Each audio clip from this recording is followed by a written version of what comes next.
कार्यपत्रक 9 देखो और समझो। ये छोटी छोटी बातें आप सीधा देख करके उत्तर लिख सकते हो, लेकिन वो तो होमवर्क पूरा करने वाली बात हो जाएगी।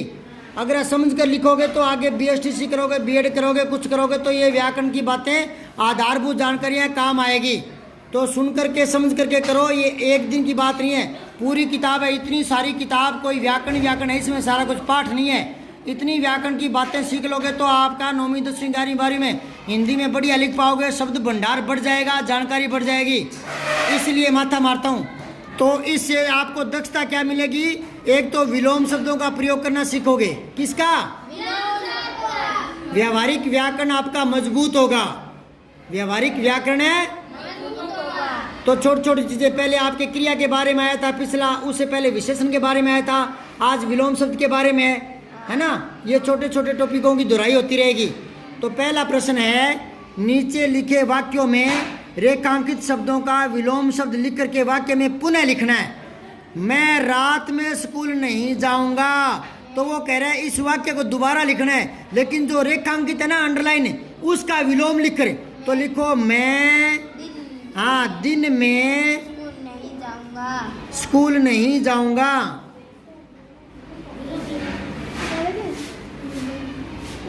तो दिन में नहीं जाएगा, रात में जाएगा। रात को तेरे दादा पढ़ाएगा, वहां कौन पढ़ाएगा? है ना। मैं रात में स्कूल जाऊंगा यूं होना चाहिए था, तो इसका हम यूं लिख देते कि मैं दिल में जाऊंगा, है ना। पर वो क्या है कि आप खुद गलत नहीं होना चाहता, खुद ने तो सही लाइन लिख दी और हमसे गलती लिखवा रहा है कि मैं दिन में स्कूल नहीं जाऊंगा। तो दिन में नहीं जाए तो पढ़ाएगा कौन, पढ़ेगा कौन? शिक्षा तो अधूरी रह जाएगी। दिन में तो स्कूल लगता है, पर ये ना, ये किताब वाला खुद तो सही हो गया, हमें गलत कर दिया। चलो, मेरे घर के सामने बगीचा है। मेरे घर के पीछे। हाँ, मेरे घर के पीछे बगीचा है। मेरे घर के पीछे बगीचा है। पीछे बगीचा है। और जो कुछ भी आप लिख रहे हो ना विलोम, उसको अंडरलाइन जरूर करो, जैसे इसने कर रखा है। तो दिन को अंडरलाइन कर दो, पीछे को अंडरलाइन कर दो। समझ रहे हो क्या?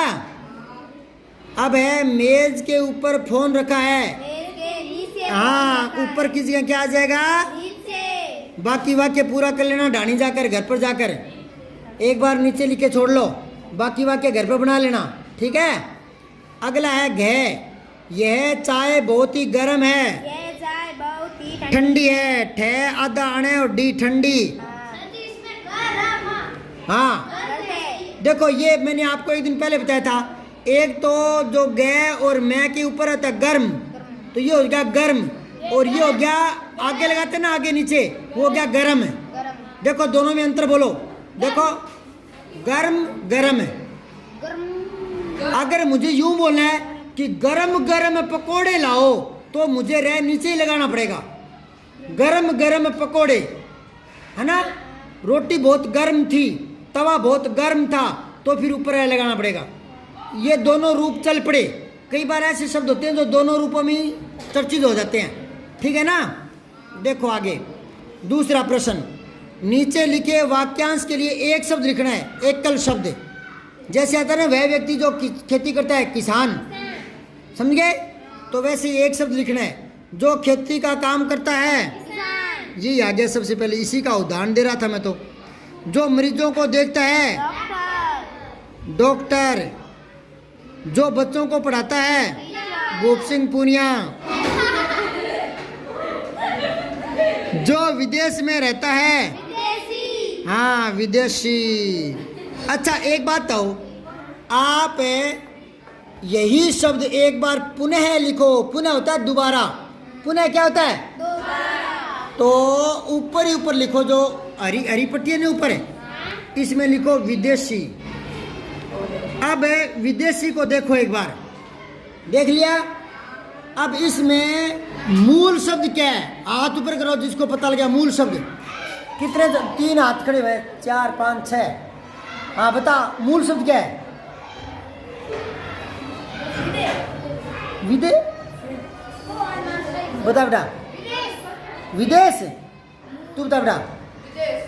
नहीं तू बता बेटा। नहीं तू बता। देश। Very good.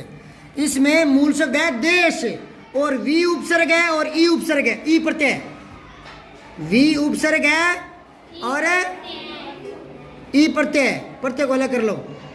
तो ये हो गया वी प्लस में देश प्लस में ई, विदेशी। समझ में आई कि नहीं आई बात है? वी उपसर्ग लगा करके, वी उपसर्ग लगा करके दो शब्द और बढ़ाओ।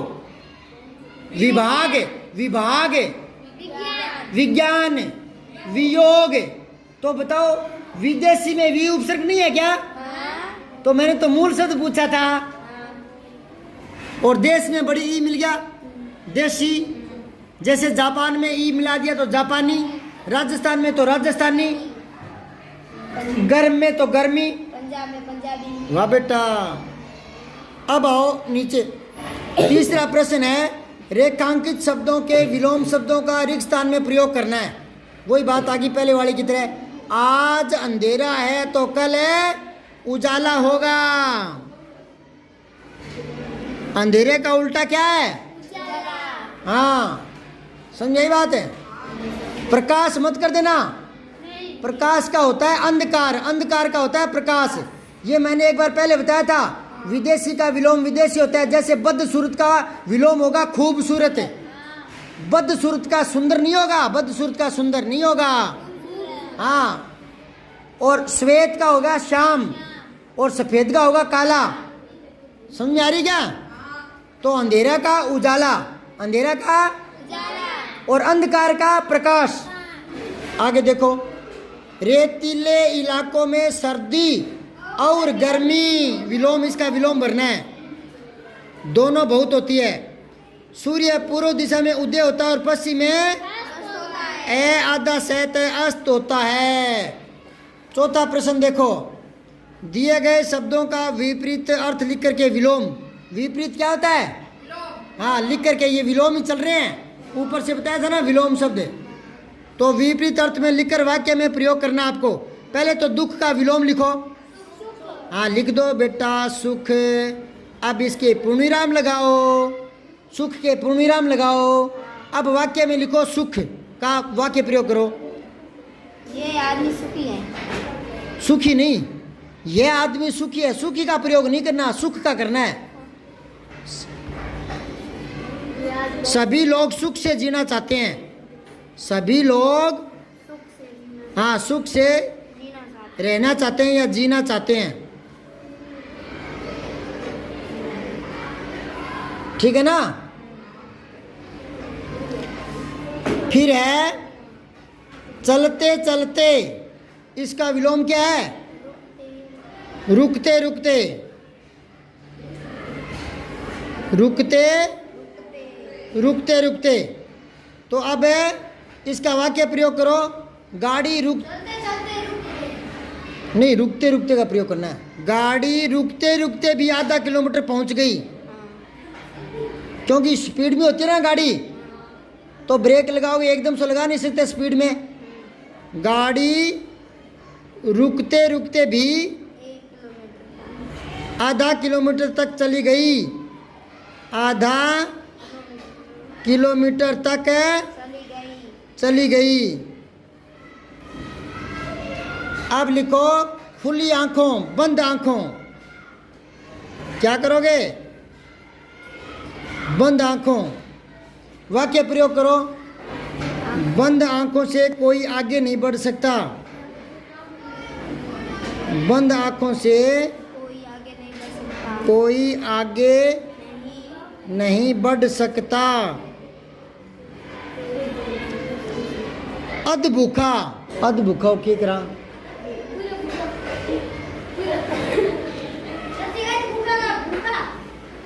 अरे अद्भुत है, अद्भुत के बनाना अद्भुत।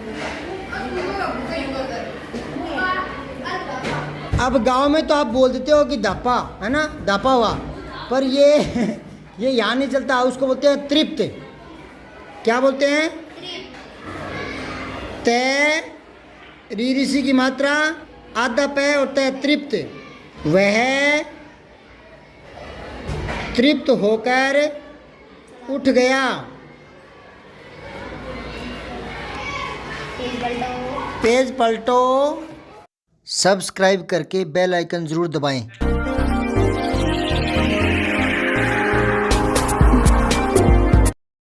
जय हिंद विजय हिंदी।